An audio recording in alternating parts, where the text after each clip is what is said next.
so it's unfortunate. And look who's still in the center of the screen, Cypher, BK, and Ranger. They're still alive and well. I hope I did not just crash to curse them. They've got 56 points, which is very substantial. And look at this, Cypher sitting on 4 eliminations. Look, he's going to find another one here. Ranger looking to come in for the assist, and they pick up speed in that box battle. Huge find there. One more elimination. Another duel needs to fall, and they're going to hit top 10 in the third round of placements. There it comes right now. So, of course, the next threshold they're looking to hit is top 5. Cypher's box building.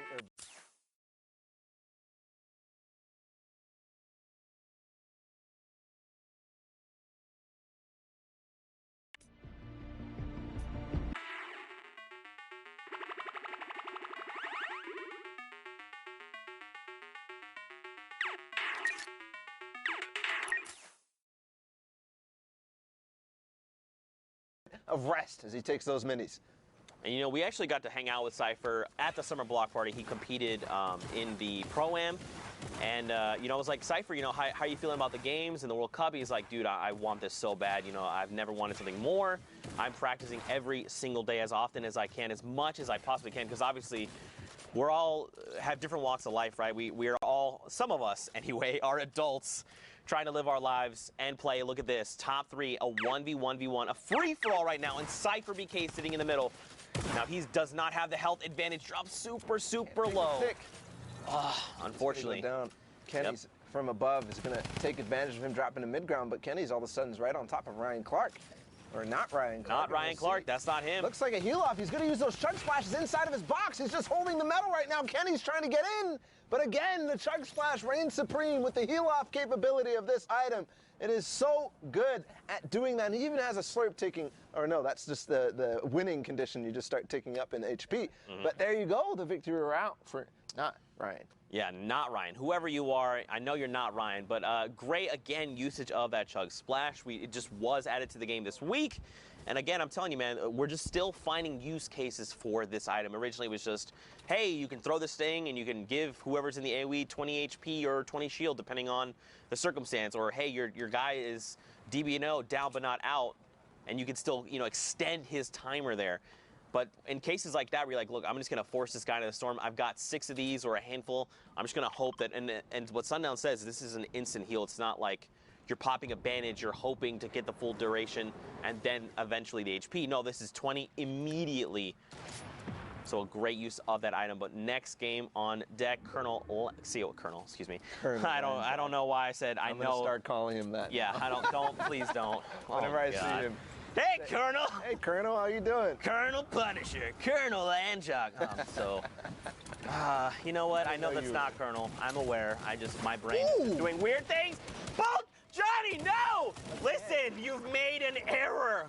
Again, this is the second game we've tuned in. We've seen them in the background. We've seen them lurking. We know they have the potential to qualify for New York, but time and time again, this is the second time we've seen them go down so early when we tune in their games. It's like a curse here, Zeke. Yeah, it kind of feels like it's slipping from them a little bit, right? We've seen them be so consistent throughout, and now they might be just getting a little, they're trying to go full send a little too hard, a little too fast, right? You just gotta take a deep breath, collect yourself. You know, they're here for a reason, right? They've got that skill. They've got that talent. They just have to rely on those skills. Yeah, and we talk about confidence. We talk about not getting, you know, a little bit too emotional on one side. Here we go. We also talk about, let's talk about the heavy snipes, apparently. There's Lucas and Primo. Nice coordination there, but Bolt, Johnny, and Dade has been a duo that has performed in semifinals. They've performed in finals, but they've just not been that duo who can finish off the day, right? The last half, as Shio likes to say, the last 5 games are significantly different in play style and how people are playing. People are starting to get another one. Okay, Lucas, Primo, put the heavy snipes down. Step away from the heavy snipers. You are too lethal. That is not fair. These players, they're just too good with those. Absolutely unbelievable. And now, actually, Punisher and Lanjok. I'm not going to say it. I was going to say in my heart of hearts, I believe you'll be like, back with the Colonels. I was going to be like, please don't. My brain made a oops. I'm sorry. We're punching one more ticket. I can't do it to him. It's Lanjok and Punisher from Complexity. RPG being used to try to maybe pressure these opponents off of high ground. I think he's going to do it, switching to wood for a second, but he's going to get knocked down on his own, and there's a couple people who are landing, but I love that. Landing in front of his teammate and popping the rift, that he makes sure that he takes him with him. Awesome catch there from Punisher, and awesome coordination from Landjock to make sure that he drops down into his box, but hold on! Whew, that was so scary, and I don't know what just happened there for Landjock, but he maybe... You know, he just recovered at the last second from that beautiful, woo! The RPG onto power, just catching him as he was falling from one side. That's the special thing. If you're not covering all your sides, which you tend not to be doing up on high ground, you end up, these little angles can sometimes catch you by surprise in the RPG, doing just that. So effective at it. And here we go. They're diving down, man. They're trying to establish themselves a nice little spot. Power going to be picked up there eventually. Remember, they got that drop with the RPG. Another going up into the sky, going to drop the players down. But someone else is also looking to build battle right now. Some third party. And again, Punisher is just going to be flushed out. Oh, my goodness. What a tough spot to be in. Gets cracked immediately down to 23 HP. He needs to find a siphon immediately. He needs to make something happen. Now, Landjock is still okay. Almost at 200 effective HP. Drop the player down. But he's got to make sure you got to secure it. Storm tick. Yes, he finally does. But falls down a little bit as well, so not going to get any materials. But I don't think that matters for Punisher because he's putting on a clinic with his tag. He's trying to get in on the boxes, but no, finally that wall goes down. The edit comes in, and Owen is going to take him out. But Landjock's still on high ground. It was actually Edgy and Scented that they ended up giving high ground to. But Landjock saying, hey, hold on, I'm the one who gave you guys that opportunity, so I'm going to take it right back to you. And Edgy actually went all the way down. Yep, Landjock gets picked up, Tommy as well, Nico as well. 12 duos left, getting ever so closer to top 10. The next round of placement points. Norberto here, no eliminations now. His duo partner does have the 2, but they're gone. He's by himself, 13 builds, 2 rockets, a flint knock, a gray tack, and a dream right now. Oh, the trap play! Did he get it? He does! Again, it's Phoenix. Ah! And I think that reset on that wall was perfectly timed to make sure that Phoenix gets stuck in that box right now. We're in the top 10. He takes damage to himself, and all of a sudden it's complete chaos as he does manage to find the elimination and the full elimination there. Again, another one goes into his box. It's Lucas, but still Norberto staying up on the sides, and he's going to find an opportunity to stay by himself right here. A lot of players fighting down below. 5 remaining. Scented actually ended up going out. I think Edgy earlier went out. So it's all of a sudden everybody for themselves here. One duo is still all the way up. I think it's Gabe and Snow. Snow XD, another player we've seen, no, right? It's not. Wait, what? He's not part of the duo, sorry. Oh, no, I was just saying Snow XD is someone we've seen all tournament. That was just a completely separate thought. My bad. I did make that sound like it's chanting. I don't know what's going on with my brain today. I'm working on it. Norberto going to get traded out, though, so there's a single duo left. Oh, wait, what? Oh, my God!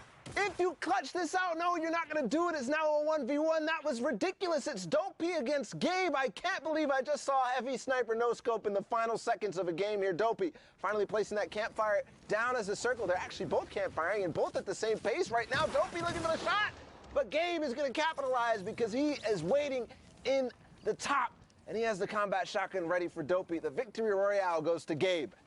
Dude. Okay, Gabe, great game. I love it, absolutely. Snow, though, the sickest point-blank no-scope I've ever seen in my entire life.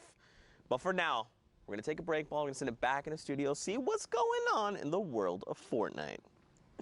Thank you so much, Zeke. I will give you a moment to catch your breath. It sounds like you guys need it over there. We have some riveting games coming out of NA West today. These guys are definitely bringing it. They're vying for that last spot, that last seat on the battle bus to New York finals in July. Sundown, I know we've missed a lot of action, but that's what you're here for. You're here to show us what we've missed. That is why I'm here. And also, just quick shout out, Norberto got a double trap Elim there. It wasn't just the one. He had 2 players in the box in the immediate rocket launcher and Snow with a sick no-scope. Let's actually check out some of the other plays we missed. Starting off, this kind of the theme here is great individual efforts in the theme of duos. So look at Tome. He recognizes there are 4 players pinned against the side. What does he do? He drops a stink down there. Now look at his Elim counter. That's 1. He's just going to run around. He has no map, so he's playing for as many Elims and to get in the placements. That's 2.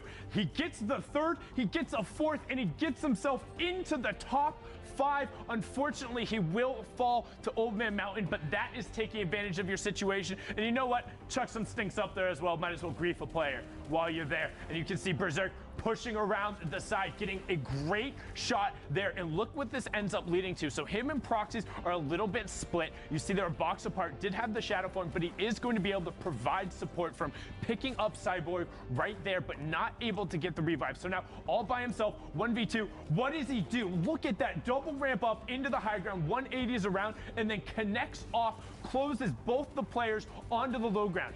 You ever seen somebody win a 1v2 without firing a bullet? Berserk just did it. He looks back down, trying to find the shots to get the Elim credit, but in the end, he'll take the victory royale instead.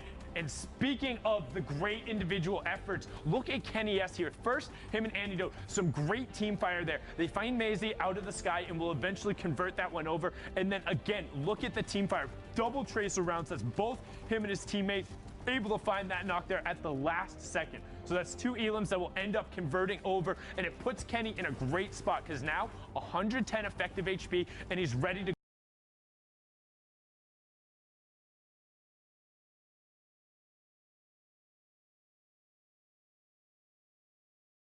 checking his sides, is immediately able to find 1 player, turn again, and then start working top down. They're into the top 15, and again, Antidote gets blasted, but then takes Kayun out on the ultimate high ground, and then drops back down, continues running out the rest of the lobby. 1v1 all the way through. Like I said, we hopped on board when he had 4 Elims, got himself up to 9, but not Ryan Clark, showing the difference that the chug splashes make. Pops the slurp, 2 chug splashes in the face, holds the metal wall, and he ends up getting there. And this was the play.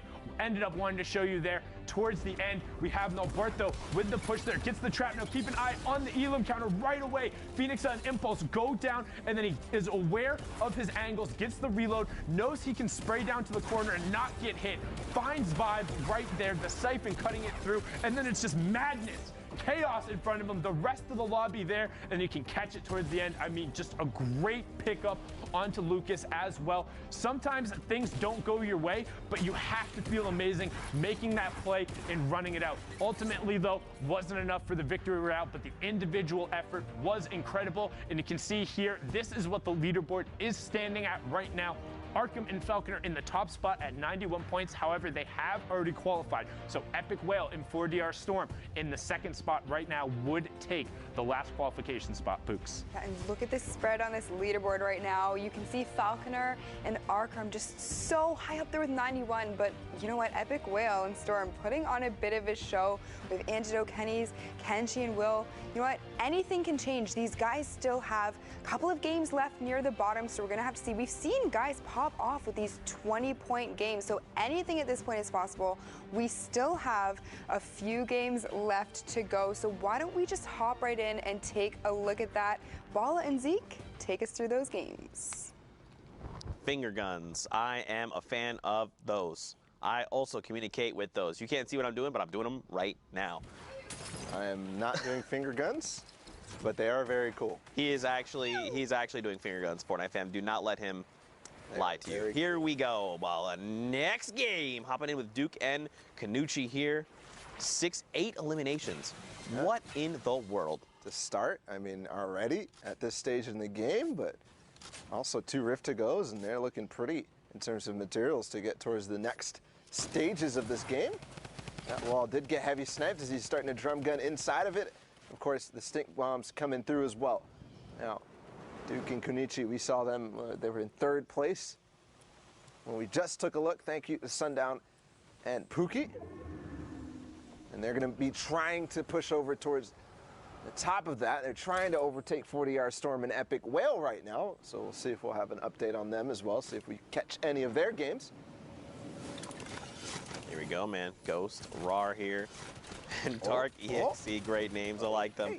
He's going to immediately beam another player, crack those shields over there, and he's going to try and just keep applying pressure, right? The question is, where is Dark? He's marking the players. He's saying, look, I've got players hurt here. Come and back me up. Now, where Dark looks like he might be above him. Teamfire is going to be coming out. Nothing is connected quite yet. I'm not sure what Dark is doing. I haven't seen him actually fire. I would expect them to try to set up a pinch, but based on their situation here, their low HP, they might be a little bit too nervous to go for it, but I think this is definitely a situation where you have to, because you know he's low, and these players keep doing the same mistake, right? The first time he got him low, it was just because he gargoyled, is what we call it, where you kind of just stand still at the top of a building. And I don't think they're going to let him get away here. I think he's going to want to go and collect the siphon on both of these players, because he needs it. He's hurting for it. He's reeling, and he knows they have heals. There it is. He finds the player immediately. There's a big damage numbers for sure, and he... Blorg tried to go for the Shadow Bomb. Panic Shadow Bomb, if I've ever seen one before. That wall edit was not the one that you needed to go for. You're going to have to, jump your way out there and do your best parkour. It's not going to work out. He's not going to be able to do it in time. Right. And now they're back in the game. There you go. El Chupacabra there on the left, starting to get beamed a little bit. We see Kanuchi as well, so Duke is probably very close by. Retake Poser here and Vici. These guys are just rotating out with these shadow bombs. They've got to face this mountain. This is not really, is this like a mountain? I don't know. This is like a plateau. Anyway. A plateau? Plateau? Platinum toe. I don't know, man. I don't know. I tried my best. Anyway. That was still very cool, that entire sequence there with the shadow bomb, that bridge there. Part of the plateau, he was able to use the shadow bombs and stay and keep it all the way through, but realizing the zone's not going to go in that direction, he ends up opting to not take that position, but there's a tactical shotgun on you, and it's so difficult to get away from. He's not going to make his escape, but his teammate's still up. Vici is going to use that shadow bomb and get out of dodge. And unfortunately, so for Poser, he actually did not have any AR ammo when he began that engagement. Finding that elimination, even just the 40, would have made a huge difference. But then immediately, everyone else is saying, look, we hear the shots. We know what's happening. We're watching the feed. We know that you are pretty low and hurt. We're going to go ahead and shut you down. Now, Kanuchi is going to try and connect over here to the plateau. Anyway, 8 players, 8 duos. Okay, this number is constantly changing. I'm trying my best. 8 players, 6 duos. Just here on the edge of top 5. Another round of placement points could make the difference. Look at Duke right now. Look at Kanuchi. They've got 76 points. This is huge. 11 eliminations, by the way. I just caught this. They're looking for more. If they can find one more, it's going to put them in the top 5, and it's just going to keep those points rolling. They jump in the box. Kefu is going to find himself just on the outside of top 5. Very unfortunate, but, I mean, they're on a spree right now. Oh, that player actually getting the shot off right before, but we're switching on to Kunichi right now, who I think that Duke is coming up to with that launch pad. He's low HP staying down below. That's Vici who goes down, so Kunichi right now, with that legendary AR, he's going to go ahead and reload everything, and he's going to have free reign to take shots down below. Not taking that opportunity yet, but first getting back with his teammate because he was running low on material. So first priorities is make sure you have what it takes to get towards the end. Hold on, where did that player go? Ghost. Looking like he's using an impulse or a flint knock or something like that. That fast movement changes. Look at this, splitting the attention, trying to find 2 different angles to attack this player.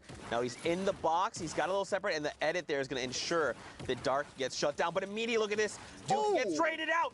But Kunichi comes down and says, not today. You've knocked my friend, but we want this victory royale. Now, is he going to get the revive? Probably not. Unfortunately, the 10 seconds committed is probably not going to go their way. Look at this, 10 minutes left in the current queue time. It's a free-for-all right now. Regulator and Juice, they are in critical condition. Kunichi definitely has the health advantage. Yeah, has the health advantage, and I'd say the position advantage and the loadout advantage. He's got everything working for him right now, but it's going to go across the street. See if Kunichi can find any chickens. Right here, Regulator goes down, and yes, it is definitely somebody down below him. Not going to be able to find his way out of his hole. Kunichi is going to take the victory royale, and that is a big one. That's a massive one. That puts them for sure in contention. Right? Is it in first? I don't know. I don't remember exactly the score that we had before, but they could be, because that was, what was it, 19 eliminations? Yes. So that was, first of all, 29-point game. First of all, to do that in finals is ridiculous. The skill involved in that is huge. I have to guess that was the game that pushed them up there, because 29 points. If they were already on the leaderboards, they would have been skyrocketing to something like 100. So I have true. to guess that was the That's game probably what got that them. put them there. Okay, cool. So just remember that number, 87, is the current highest that we've seen so far. And don't forget, we're kind of tuning into games that have been kind of happening, so we're going to be seeing different values here left and right. I did get confirmation that was the game that got them to where they were in the leaderboard, so they will be in Awesome. 3rd place, right under 40R Storm and Epic Whale. Let's see if we find them in a game, see if they're going to end up having any sort of changes in that leaderboard, but who knows, they could not. And I like the name of this player right here, Bok Choy Boy, one of my favorite vegetables, 100%. Yeah, there you go. Now, I think for me, what I want to see is, what's going on with Epic Whale 40R, and then obviously the duo we just left, right? And also Kenny's and Antidote, who are in this game right here, they were in 4th, so. Yeah. So this is literally like, if this is your first time watching, we're literally watching these games unfold, right? These games are literally making the difference. So let's say, hypothetically, I guess top 4 make it into the same game, and 4th eliminates 2nd. That means they've shut them out of the running. Yep. Especially, remember, the queue time is coming down here to the wire. If they get shut down, that has huge implications on the standings. You could, if how to better explain this? My mind's trying to say 18 different things. But basically, they shut them out of the running. And if that was their final game, maybe that was the 10th game, maybe at that moment, that was the last opportunity they had to queue, that means their run is done. And then it's up to whoever's still left to try and rack up points and move up and down the leaderboard, right? So keep an eye on these top 4 that we're taking a look at. Kenny's and Antidote being one of them, Epic Whale, 40R being another. These are going to be the teams that are trying their best to qualify right now. Guys that are in the running, but of course, don't forget, anybody could, have the performance that we just saw. The what was it, 29? The 29-point game that we just saw. Yeah, that could push you up there, and all of a sudden, we're focusing on you too. So regardless, into the top 15, and it's off towards that villain lair near Snobby Shores. Starting to get a little bit run down, but now Quake is, Quake. A little bit of knowledge on Quake. This is probably one of the best PG players that anybody has ever seen. I mean, we're talking. Phase sway type things. He's doing crazy things, some of the parallel guys. But here, performing in the finals of the online open, we'll see where he ends up. But definitely, I've always been impressed by this guy. Well, looks like Kenny's going to be shut down. He has been eliminated. I believe that was a straight elim as well, so I think his duo partner must be gone. He's by himself, fall damage as well, going to be eliminated. Just again, outside of top 10, that's super tough and not the spot you want to be in. Everyone trying to keep alive as long as possible. Don't forget, top 15, 10, 5 in the victor are the placement thresholds, and every elimination is, of course, a point. Right now, Shab and Quake, they're sitting on 7 points just off of eliminations, and now they hit top 10. So we're looking at a 13-point game just so far, right? This is before X, as things unfold. Maybe they pick up a victory out here, and that could make a massive difference to the standings. Could make a massive difference to the standings as all these players doing their best base jump off of Villain Lair right now. Moving back towards Snobby Short. Got 2 circles to go here. All the marks coming out, all the different communications going on. It's very hectic, but Quake and Shab right now, they just used 2 Rip-to-Gos in there. The fact that they had those means that they can glide up until they get to the rest of the placement points. I mean, they're going to be sitting up there, hopefully until top 5, but no, Brian G is going to put an end to that. That means they're going to dive, but they land on high ground, and all of a sudden the story is completely shifted, but one player is going to try to contest them, but gets right under and dodges any shots that Shab and Quake are going to put onto them. So that second rift is massive, right? That has just put them in a high ground position. They've got the vantage point. Someone else looks to contest. Blues just gets blown up. He did not have a chance at all, and that elimination puts them into top 5. Another round of placement points. So now look, you got Quakies who's going to try and just keep there with Shabs. ADR we saw him earlier try and contest. 5 minutes left on queue times. I feel my stress levels going up. I feel it. There, you're not even playing. All you're doing is watching. Dude, I just feel like I understand. Like, obviously, I'm not nowhere near. I don't even, everyone, top 3,000 dwarf me by a significant margin. You and Sundown and Oh, I love this. in the box, the shadow plays Tiki. So let me explain a little bit about the movement there. Obviously, it so that it's so hard to track you when